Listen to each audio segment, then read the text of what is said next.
প্রথমেই কবিতা উৎসব এডুক্রিয়েশনের সকল দর্শক বন্ধুদের শুভেচ্ছা, প্রীতি, নমস্কার ও সালাম জানিয়ে আরম্ভ করছি আজকের সম্পাদকের সিন্ধুক খুলে। আজকের পর্বে রয়েছে শ্রীভূমি থেকে প্রকাশিত সীমান্ত রশ্মি লিটিল ম্যাগাজিন নিয়ে অতি সংক্ষিপ্ত আলোচনা। এই সংখ্যায় 82 জন কবি কবিতা লিখেছেন, তাই প্রত্যেকের কবিতা পাঠ করা সম্ভব হবে না। তাদের সৃজনী কর্মকে সম্মান জানিয়ে তাদের কবিতাকে স্পর্শ করেই আমি যাব।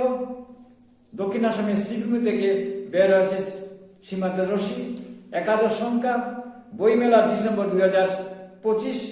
ম্যাগাজিনের সম্পাদকের দায়িত্ব রয়েছেন নারায়ণ মুদক, প্রচ্ছদ গৌতম চক্রবর্তী, যার ডাকনাম ভুলা। খুব সুন্দর নান্দনিক প্রচ্ছদ করেছেন। মুদ্রণে শ্রী দুর্গা প্রেস শ্রীভূমি। তাত্ত্বিক লেখক ডক্টর গীতাসার কবিতা দিয়ে সংখ্যাটি আরম্ভ। কবির কবিতা ঠিকানায় শেষতবক এইভাবে: যত খুশি নিয়ে চলো সাথে, মনে না নিয়ে ব্যথা, বিটে মাটি আজ অনেকেরই বেসে গেছে নদী জলে। ঠিকানা বেড়েছে জাহ্নবীর তীরে, বাস্তুহারার দলে। সেই বাস্তুহারার দেশভাগ নিয়ে তার কবিতার একটা চালচিত্র তিনি কবিতায় এঁকেছেন। কবিতার শিরোনাম ঠিকানা, অত্যন্ত সুন্দর ছবি তিনি কবিতায় তুলে এনেছেন। কবিতার মাঝে দেশভাগের একটু স্পর্শ রয়েছে, যদিও কবিতাটি কাব্যিক ব্যঞ্জনায় তিনি কবিতার নামকরণ দিয়েছেন ঠিকানা। এরপরে আমরা পাচ্ছি কবিতা শিখা দাশগুপ্ত, অত্যন্ত প্রিয় কবি আমার। শ্রীভূমির কথা মনে হইলে শিখা দাশগুপ্তের কথা আমার মনে পড়ে। অত্যন্ত মার্জিত কবি, মগ্ন, তাই তিনি লিখেন। তার কবিতার নামকরণ আনন্দধ্বনি। কবি শিখা দাশগুপ্ত তার কবিতা আনন্দধ্বনি শেষতবক এইরকম: কিন্তু এত সম্ভব নয় বন্দি অহল্লা জীবনে, পাষাণ না হয়েও পাষাণ রূপী বন্দি নারী সংসার জালে। এভাবে দিনরাত গত কর্মজালে, সংসারে বন্দি নারী খেলে সুখ খেলা। নারীদের যে যন্ত্রণা বা নারীদের যে অন্তর্মোচনের কথা তিনি তার কবিতা আনেছেন। তাদের বন্দিরা কবিতায় রয়েছে: কর্মজালে সংসার বন্দি নারী খেলে সুখ খেলা। এই কর্মতা ব্যস্ততাই তাদের সুখ খেলা। আমি পাচ্ছি আলোচক কবি এবং গল্পকার বিদ্যুৎ চক্রবর্তীর কবিতা দ্রুহ সুর। আলোচক কবি, প্রাবন্ধিক, গল্পকার বিদ্যুৎ চক্রবর্তী, তিনি বহুমুখী প্রতিভাধর। তার কবিতার শেষ তবক এরকম: মিথ্যাচারীর চোখে এবার আঙুল দিয়ে দেখিয়ে দেব চিত্র, গুছায় আখের মিথ্যাচারী শত্রু কিংবা মিত্র। তিনি উন্মোচন করতে চান শত্রু মিত্রর কথা। তার কবিতা জুড়ে এক রহস্য মায়া রয়েছে। তবুও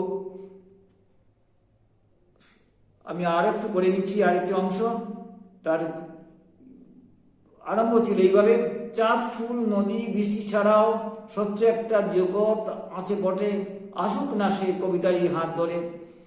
আবার এক জায়গায় লিখেছেন: জেনেও না জানার ভান, দেখেও না দেখার ছল, শুনেও না শোনার অভিনয়, দিন শেষে নিজের কাছে নিজেই পরাজয়। এইভাবে কবিতাগুলি একটা মায়া সৃষ্টি করেছেন। অত্যন্ত ভালো কবিতা লিখেছেন কবি। গীতশ্রী সুখচাষ কবিতা লিখেছেন। আনন্দ অনুভূতির কথা তিনটার কবিতায় এনেছেন। আমি অসুখে আঘাতে তো বেঁচে থাকার সুতোগুটোই, নিজেকে টেনে তুলি জন্ম মৃত্যুর পাড়ে, অকৃত্রিম অভিশাপ নক্ষত্র হয়ে বসত গড়ে গড়ে আমার অসুস্থ আহত নির্ঘাত মৃত্যুর খাঁচা জুড়ে। এইভাবে এই সংখ্যা জুড়েই শুধু কবিতা। সুদীপ ভট্টাচার্য একজন গীতিকার, একজন সঙ্গীত শিল্পী। তার সেই সঙ্গীতের ব্যঞ্জনায় কবিতাগুলো উদ্ভাসিত হয়েছে। ক্ষুধার জ্বালা যখন পুরায় আইন শুনবে কান, পৃথিবীর আগুন নেভাতে হলে মুখোশটা খুলে আন। তিনি তার কবিতার ভেতর দিয়ে তিনি সমাজ সচেতনতার কথা উচ্চারণ করলেন। তার কবিতার অনুপ্রাস রয়েছে। রীতা চন্দ্র অত্যন্ত ভালো কবিতা লিখেন, গল্পকার এবং অত্যন্ত ভালো গল্পকার, কবিও এবং একজন চিত্রকর শিল্পীও। তিনি হাজারখানেক ছবি রেখাচিত্র করেছেন, যেটা অত্যন্ত প্রশংসনীয়। তার কবিতার মাঝে ছবি রয়েছে, পড়ে নিচ্ছি। প্রশান্তির পথে, অপ্রাপ্তির খুব আর কিছু অধরা সুখ, এসব নিয়ে কেটে গেছে কয়েকটা যুগ। ট্রাফিকের খেলা শিখেছি ব্যালেন্স করতে করতে, জ্বলন্ত অঙ্গারের উপরে হেঁটে গেছি বহুবার বাহাবার মুহে। ট্রাফিকের খেলা শিখেছি ব্যালেন্স করতে করতে, জ্বলন্ত অঙ্গারের উপর হেঁটে গেছি বাহাবার মুহে। বেলা শেষে ঠিকানায় পৌঁছে দেখি শূন্য জুলি, খেলোয়াড় নয় ক্রাউন হয়েছিলাম বুঝতে পারিনি। জুটেনি পুরস্কার, সান্ত্বনাও জুটেনি। আমায় দেখে আকাশ গুমড়া হয় কেন, অনেক পরে বুঝেছি। দীর্ঘ সময় ধরে মুহের আবেশে চলে ম্রিয়মান আমি, সাঁঝবেলায় হেঁটে যাই নির্জন পথে। বিধ্বস্ত মুখগুলো মসৃণ করে পাই সুখ, নিজেকে ক্ষুদ্রতর করে উদ্ভাসিত করি টিমটিমে মুখগুলো। অহেতুক মুহের বুঝে জেরে ফেলে দিয়ে নামি নামি অবশেষে খুঁজে পেয়েছি অপার শাস্তি, অপার শান্তি, শাস্তি নয় শান্তি। আবার পড়েছি শেষ স্তবক। দীর্ঘ সময় ধরে মুহের আবেশে চলে ম্রিয়মান আমি, সাঁঝবেলা হেঁটে যাই নির্জন পথে। বিধ্বস্ত মুখগুলো মসৃণ করে পাই সুখ, নিজেকে ক্ষুদ্রতর করে উদ্ভাসিত করি টিমটিমে মুখগুলো। অহেতুক মুহের বোঝা জেরে ফেলে দিয়ে নামি নামি অবশেষে খুঁজে পেয়েছি অপার শান্তি। অত্যন্ত প্রশান্তির পথে কবিতায় তিনি তার যে তৃপ্তিবোধ তার কবিতার উচ্চারণ করলেন। মগ্নতার কবি তিনি আত্মমগ্ন থাকেন ছবি এবং কবিতার ভেতর। তার কবিতা নিয়ে দিন যাপন, তার অনেক অনেক ভালো কবিতা আমি ইতিপূর্বে পড়েছি এবং দেখেছি, পাঠও করেছি। গৌতম চৌধুরী সম্পাদক করেন, রবির আড্ডার একজন প্রাণপুরুষ। তার কবিতা শেষ স্তবক এইরকম: খাঁচার পাখি, কি সুখে দিন ছিলাম স্বাধীন, ছিলাম আদরে দুধ ভরসায়, বনবাসী আড়মোড়া ভাঙত। উষাকালে আমার ভৈরবীতে দিন কাটত উড়ে উড়ে বড় সুখে। আছো জানি তোমরা এখানে, চিনি না তোমায় গোষ্ঠী চিনি। এবং তার কবিতার শেষ স্তবক এইভাবে লিখেছেন: আমি স্বাধীনতা চাই, মুক্তি চাই, খাঁচা হতে দিগন্ত বিস্তৃত রাজ্যে। ছুটতে চাই আমি, বাঁচতে চাই স্বাধীনভাবে। জলরাশি বয়ে যায় চওড়া নদীর বুকে, শৈশবে কলকল শুনে বেঁচে আছি কোনো ক্রমে। এটা স্বাধীন চেতা দৃষ্টিভঙ্গি নিয়ে কবিতা লিখেছেন। কবিতার কথনের মাঝে বক্তব্য প্রাধান্য পেয়েছেন। জওহর দেবরার অন্য অলিন দেব লিখেছেন জীবন দর্শন নিয়ে বাংলা শায়েরি। এটা এই সংখ্যার অন্য আঙ্গিকের কবিতা শায়েরি লিখেছেন। শায়েরি মানে হিন্দিতে কবিতায় শায়েরি বলে। ছোটো ছোটো কবিতা থাকে। জীবন এক বই, প্রতিটি দিন এক একটি পৃষ্ঠা। কেউ পড়ে শেষ করে, কেউ পড়ে গিয়ে ভুলে গিয়ে, তবু কিছু শব্দ থাকে মন ছুঁয়ে যায় হঠাৎ। সেই শব্দেই জীবন বাঁচে, মৃত্যুও হয় মধুর অশ্রুপাত। এইভাবে তিনি কবিতাকে সাজিয়েছেন। জীবন দর্শন বা তার আত্মদর্শন বা আত্মভাবনা কবিতায় রয়েছে। আমি একটি কবিতা লিখেছি এই সংখ্যায়। এই কবিতার শিরোনাম আমি লিখি। অনেক সত্যকে ইচ্ছেকৃতভাবে কেউ অস্বীকার করে যায়, এটা আমি দেখেছি। আমার এই জীবনের অভিজ্ঞতায় দেখেছি। আমার শহরে অনেক বিদ্বজন ছিলেন, অনেক পণ্ডিত ছিলেন, অনেক সুলেখক ছিলেন, অনেক কবি ছিলেন, যারা অগ্রজ ছিলেন। তাদের জীবন চরিত থেকে, তাদের জীবন অভিজ্ঞতা থেকে আমার এই সাহিত্যের পথ চলা, সেই তাদের যখন মূল্যায়ন হয় না, তখন আমার অত্যন্ত ক্ষোভ হয়, যন্ত্রণা হয়। এই শহরে ছিলেন মিহির কান্তি রায়, অত্যন্ত সুলেখক। এই শহরে ছিলেন অরুণ কুমার চন্দ্র, কবি। তিনি প্রয়াত হয়েছিলেন, তার কথা কেউ জানে না। এই শহরের এই জেলায় ছিলেন দীপঙ্কর নাথ, তাদের কথা কেউ স্বীকার করেনি।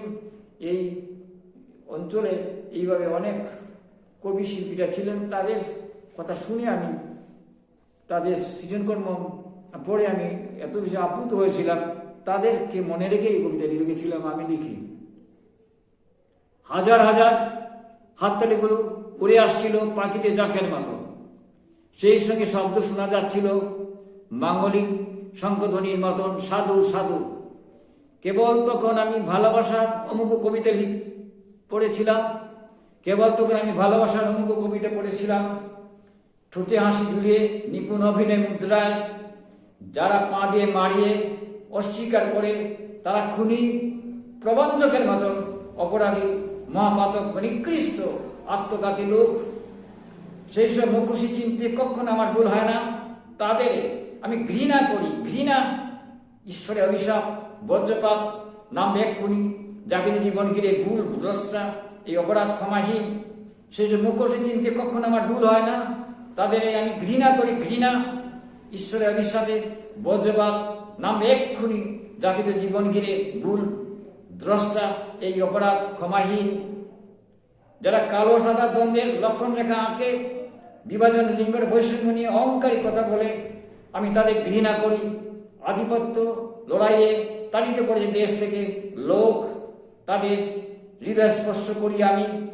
পৃথিবী আমাদের অনুগ্রহ ছিঁড়ে ফেলেছি, গর্বিত আমি ভারতবর্ষ জন্মেছি বলে। আমার জামায় ডেকে রেখেছে আহত ক্ষত, অনুগ্রহ ছিঁড়ে ফেলেছি, গর্বিত আমি ভারতবর্ষে জন্মেছি বলে।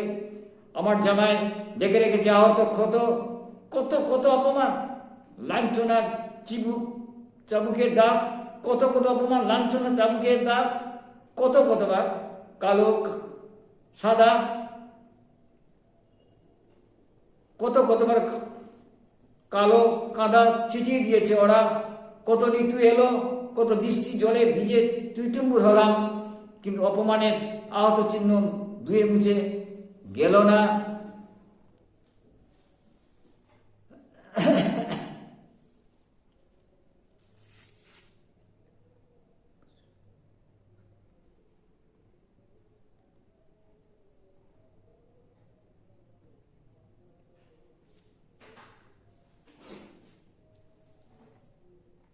এইভাবে আমরা নানান মুখ পাচ্ছি।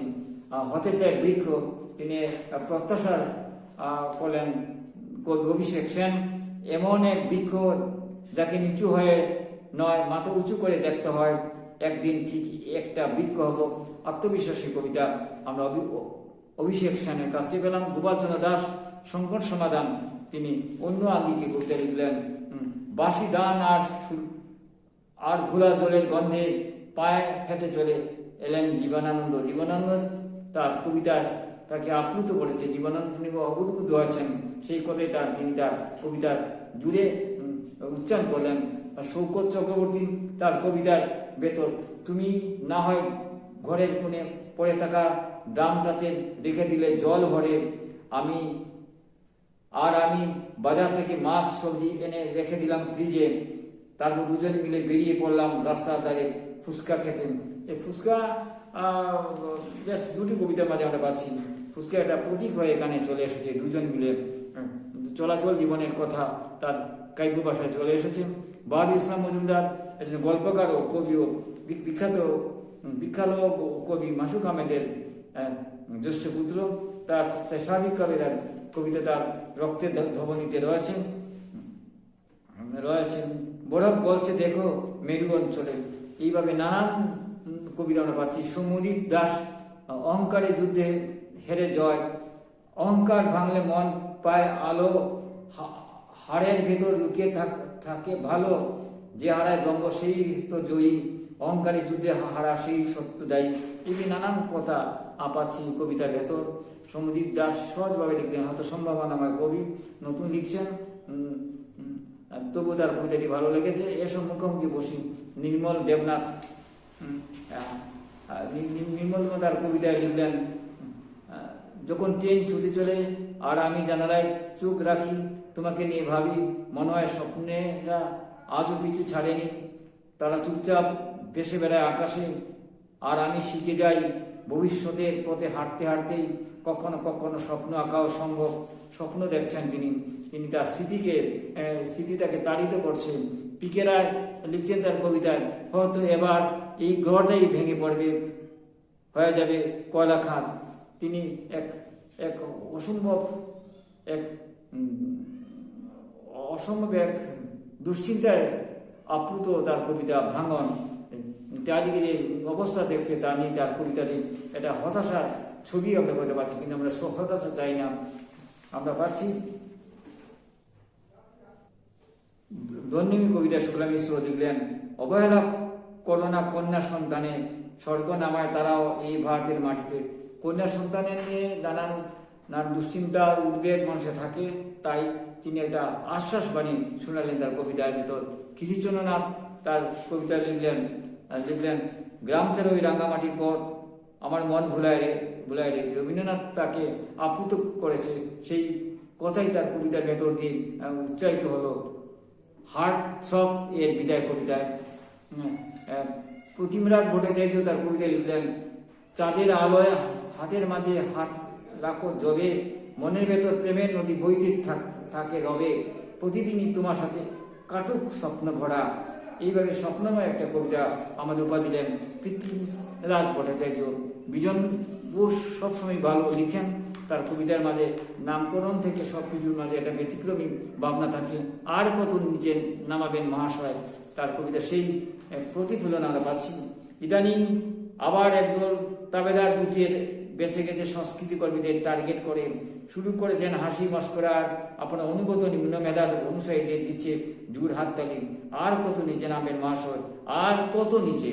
এটা কৌতুকের কবিতা লিখলেন। সুমিদাস লিখলেন কবিতায়, ছুঁড়ে ফেলো পরাধীনতা শিকল, নারী তুমি সফল হও সুলওয়ানা, গড়ে তুলো নিজ হাতে আপন সামিয়ানা।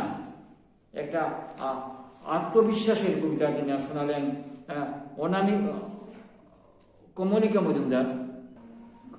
কমলিকা মজুমদার মানবজমিন কবিতায় তিনি আমাদের এটা বার্তা দিলেন, গলে পড়া পিচ্ছিল মহিলতা যত দুহাতের ভেতর যায় ধরা, দিনের শেষ বেলায় ঝুড়ি ভরে ঠিক ততটাই উঠে আসে রূপলি গুঁড়ো মাখা নরম মাছ। একথা জানে অভিজ্ঞ শিকারী দুচু, আর জানে মাটির ভেতরে ধীরে ধীরে মিশে যাওয়া অমেরুদণ্ডী মানুষের দল। আমরা এইভাবে নানান কবিতা পাচ্ছি। গীতাঞ্জলি রায় লিখছেন মূর্ছনায়, লিখলেন তার শেষ লাইন এইভাবে, অবশ্যই সমস্ত মন মস্তিষ্কে গালে সুহাগ সাজিয়ে বলে, যাও পাগলি তুই আমার। জীবনকে তিনি পাগলির সঙ্গে প্রতীকী কল্পনায় তিনি কবিতাকে সাজালেন। রফি আহমেদ মজুমদার আর কবিতায় লিখলেন, রোজ পাঁচালির হাড়ি বাসনের টুংটাং শব্দ, অগ্নি নির্বাপনের সাবধান ধ্বনি, অশনি সংকেত, আদিগন্ত তপ্ত বালুরাশি কখনো হয়ে উঠে বিধ্বংসী বারুদ। এক প্রতীকী কবিতা তিনি লিখলেন। রফি আহমেদ মজুমদার একজন সংগঠক, কবি, ছড়াকারও তিনি ভালো লিখেছেন। শিবানিরুদ্ধ তার কবিতা লিখলেন, এমন সময় যেখানে নেই দৈহিক লেনদেন, এমন সময় যেখানে মনের মাঝে অবগাহন, এ সুজন অনুভবী মনের আয়নাতে দেখো মন। তিনি আধ্যাত্মিক আলোকে একটা অন্য ধরনের কবিতা লিখলেন। শঙ্করী প্রভা ভট্টাচার্য লিখলেন, আমার মাঝে তুমি আছো, ভালোবাসি তাই সবাই নিয়ে থাকতে হবে, এই বুধ ভাবনা তার কবিতায় ছড়িয়ে রয়েছে। গীতা মুখার্জি তার কবিতায় লিখলেন, ভাই সব সময় বলতেন, মানুষকে ভালো না বাসলে, ভগবানকে পূজা করলে ভগবান খুশি হবেন না। তার গান, তার কথা মানব প্রেমের কথা তিনি তার কবিতা তুলে আনলেন। কবিতাটি এক আত্মদর্শনের কথা বলেছেন। অনিন্দিতা চক্রবর্তী তার কবিতা লিখলেন, প্রচ্ছচ্ছবি ধুলি ডাকা কবর, কালের শেষে তবু তার দ্বার চিরকাল রবে খোলা, ভূমিকা রচিতে নতুন খেলা। এইভাবে আমরা নানান কবিতা পাচ্ছি। অনিন্দিতা চক্রবর্তী, তার আগেও আমি তার কবিতা পড়েছি, ভালো লেগেছে। আর ছন্দাদাম লিখলেন, ছন্দাদামে অনেকগুলো বইও বের হয়ে গেছে। সে বহুকাল সে তুমিতেই থমকে নেই, আর জীর্ণ নোটবুকে নকশায় ভুলভাল পথ নির্দেশ, বুকে ভাঁজ করে রাখো এসেন্সে তবু সেই তুমি, আছি মেতে আছি আমি বেঁচে আছি এই বেশ, বেঁচে থাকা বেঁচে থাকতে হবে, এই ভাবনা তার কবিতার মাঝে এসেছে। অর্থাৎ কবিকে সব কিছুর মাঝে বেঁচে থাকতে হয়, এই কথাই তিনি তার কবিতায় উচ্চারণ করলেন। পিঙ্কুচন্দ্র তিনি অনেক কবিতা লিখেছেন, অনেক ভালো কবিতা তার কাছ থেকে আমরা পেয়েছি। ইতিপূর্বেও অগণিত ঢেউ আসছে পড়ে, ইট পাথরে সজ্জিত ইমারত, তবু আশ্রয়হীন মানুষের বুক, সুখের ভেতরে কত সুখী ঘর, এইভাবে আমরা নানান কবিতা পাচ্ছি। প্রতিমা শুক্লবৈদ্য লিখলেন, অতল তুমি খেলো তোমার জলপরীদের সাথে, বক্তলীদের শূন্য করে গেলে কোন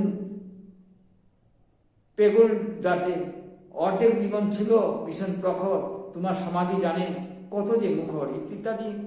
এই নানান মুখ, নানান ছবি, নানান ধরনের কবিতা আমরা পাচ্ছি। ব্যস্ত কাটে জীবন, জয়িতা চক্রবর্তী তার জীবন নিয়ে তার ভাবনা, দুর্ভাবনার দুঃসহ নিত্য যাপন না করলেই না হয় সমাচীন, বেঁচে থাকতে হবে আত্মবিশ্বাস করতে লিখলেন। রতনচন্দ্র লিখলেন, স্বপ্নেরা বুঝি এভাবেই ঝরে পড়ে, স্বপ্নে এভাবে ঝরতে পারে না, আমরা স্বপ্নভঙ্গ হতে চাই না। তবুও তার কবিতার ভাবনা আমাদের আপ্লুত করে। কবিতাটি ভালো লেগে রতনচন্দ্র অনেক ধরনের কবিতা গদ্য তার লিখেন। আদরণী জুবিন গার্গ নিয়ে ডালিয়া সিংহ লিখলেন, এখনো তুমি বেঁচে আছো, বুঝিয়ে দিয়ে গেলে তুমি শিল্পী সত্তার অমরতা, মানবপ্রেমীর গভীরতা। তার কবিতার মাঝে স্মৃতিচারণমূলক কবিতা লিখলেন, এটা শ্রদ্ধাতর্পণ লিখলেন। এই কবিতার মাঝে তিনি আদরণীয় জুবিন গার্গকে শ্রদ্ধা জানালেন। রাজকুমার দোল বারবার দাঁড়িয়ে যায় কবিতায় তিনি লিখলেন, সে বলে আমি তোমাকেই ভালোবাসি, তাই তো দাঁড়াতে চাই না। বারবার দাঁড়িয়ে যাই কবিতায় তিনি আত্মবিশ্বাসের কথা বললেন। সমীরণ চক্রবর্তী তার কবিতায় জীবন তুমি নমস্য, অন্তর্ময় বিরাজিত থাকবে সারাক্ষণ। সুন্দর ভুবন মাঝে আমাদের বাস্তব হবে, জুবিন নিয়ে তিনি আরেকটি কবিতা আমরা পেলাম। আমাদের মাঝে জুবিন বেঁচে থাকবে, এই কথাই তিনি লিখলেন সমীরণ চক্রবর্তী। সুন্দর ভুবন মাঝে একটা নিজের মানুষ চাই কবিতার মাঝে অন্য একটা সুর আমরা পেলাম। কেউ পেয়ে গিয়ে পূর্ণতা পায়, আবার কেউ দূরের থেকে ভালোবেসে আজীবন কাটায়। এই একটা সুস্মিতা দাস একটা নিজের মানুষ চাই, নিজের ভেতর নিজেকে একটা পূর্ণতার কথা বললেন, নিজেকে পূর্ণ একটা সম্ভাবনাময় জীবন থেকে একটা উত্তম জীবনে যাওয়ার আকাঙ্ক্ষার কথা বললেন। নারায়ণ তার কবিতার ভেতর আমরা অনেক কিছু আমরা পাই। তিনি একজন গল্পকার, উপন্যাসিক, সংগঠক এবং বহু সৃজনকর্মের সঙ্গে যুক্ত রয়েছেন। সেই কবির কবিতা আমি পড়েই আজকে অনুষ্ঠান শেষ করছি। কবি ফিরোজ কীটনাশক বিক্রি করে গলায়, তুলসীমালা পেঁচিয়ে ত্বক থেকে কাদায়, আলপথ আকাশে বজ্রপাত, ফিরোজ নির্ভয়ে হেঁটে যায় কোনো কবিতা পাঠের আসরে। কবিতা কলঙ্কিত হয় ফিরোজের কাছে না, ফিরোজ কলঙ্কিত হয় কবিতার কাছে। এ রহস্যে কত রজনী কেটে যায় বিনিদ্র, কারা যেন বলছিল গলায় তুলসীমালা, বুড়ের আজানের পর আবার বস্তুনির সুরের কীর্তন শুনতে আখড়ায়, নাতে গিয়ে বিবুর হয়ে চোখের জলে বুক ভাসিয়ে ফিরোজ কবির দলে বড় বেমানান হয়ে রয়ে যায়। কবিতার পাতাগুলো মেঘের সাথে আড্ডা দিয়ে ফসলি জমিতে বৃষ্টি হয়ে ঝরে পড়ল যখন ধানের উকি দিল আকাশ, মানে চারটি দেয়াল, একটি ছাদ, সামান্য এক টুকরো মেঝে শূন্য ঝুলতে থাকে তুলসী ফিরোজ। যেমন প্রতি সন্ধ্যায় সূর্য আত্মহত্যা করে সমুদ্রের জলে, কবিতার আসরে চিৎকার দিয়ে কবিতা পড়ে ফিরোজ, তোমাদের নখে বিষ, চোখে বিষ, শরীরের প্রতি বিষ, অঙ্গের বিষাক্ত স্পর্শ মেরোনা অবয়া নির্বাদের, নখে বিষ, চোখে বিষ, শরীরের প্রতি বিষ, অঙ্গের বিষাক্ত স্পর্শ মেরোনা অবয়া নির্ভয়াদের। আমি মাঠে ঘাটে কীটনাশক বেচি সবুজ পৃথিবী গর্তে, আজানের কীর্তনে ফিরোজ আর্তনাদ করে গলায় তুলসীমালা পড়ে কবিতার আসরে, কত নরকের দ্বার ঘুরে এসে কত নরক দর্শন করে ফিরোজ কবি হওয়ার বাসনায় মানুষের দাঁড়ে দাঁড়ে ভাবতে থাকে আর কত নরকে জন্মের পর একজন সফল কবি হওয়া চায়। যেখানে সুখ নেই, ভালোবাসা নেই, আছে যন্ত্রণা, আছে মানুষের ঘৃণা, আছে অবহেলা। ফিরোজ গাছেদের বাঁচাতে কীটনাশক বেচে কবিতায় মানুষদের বাঁচাতে পারে না। ছুটে গলায় তুলসী মালা পড়ে, কখনো আকরার নাটে বিভোর হয়ে, কখনো আজান দেয়া মসজিদে চূড়ায় উঠে, কখনো ছুটে সাঁওতালদের ঝুমুর নাচে, কখনো নদীর সাথে কথা বলতে। সব শেষে ফিরে আসে ফিরোজ, কবিতার পংক্তিগুলোর দিকে তাকায়, ওরা বিদ্রুপ করে হাসে। ফিরোজ কবিতার পাতাগুলো উড়িয়ে দেয় আকাশের দিকে, ছুঁড়ে ফেলে তুলসী মালা, ছিঁড়ে ফেলে হাতের তসবি, ছুটতে থাকে লাল মাটির লাল দিগন্তে ডুবন্ত সূর্যের কাছে। আর একটা কবি জন্মের। এই কবিতাটি এটা প্রতীকী কবিতা। নারায়ণ মোদক স্বর শব্দবিন্যাসে ব্যাকরণ বন্ধে তিনি একটি প্রতীকী কবিতা লিখলেন এবং এই সময়কে নিয়ে তিনি উচ্চারণ করলেন। একদম প্রতিবাদের বলা যেতে পারে। এই সময়কে নিয়ে তিনি লাস্ট পংক্তিতে লিখেছেন, ওরা বিদ্রুপ করে হাসে ফিরোজ কবিতায় পাতাগুলো উড়িয়ে দেয় আকাশের দিকে, ছিঁড়ে ফেলে তুলসী মালা, ছিঁড়ে ফেলে হাসের তসবি, ছুটতে থাকে লাল মাটির লাল দিগন্তে ডুবন্ত সূর্যের কাছে। আর একটা কবি জন্মের। আজ এখানেই শেষ করছি কবিতা উৎসব। এটি কৃষি অনুষ্ঠান। শুনুন, দেখুন, আমাদের পাশে থাকুন। প্রকৌশলগত ত্রুটি থাকা সত্ত্বেও, উপস্থাপনার খামতি থাকা সত্ত্বেও, কেবলমাত্র নান্দনিক গুণের জন্য, বহু বিচিত্র প্রোগ্রামের জন্য দেশে বিদেশে হাজার হাজার দর্শক এই অনুষ্ঠান দেখে থাকেন। আপনি দেখুন, দেখতে থাকুন, ভালো লাগবেই। কবিতা হলো সুস্থভাবে বেঁচে থাকার অক্সিজেন। দেখতে থাকুন, ভালো লাগবেই। নমস্কার।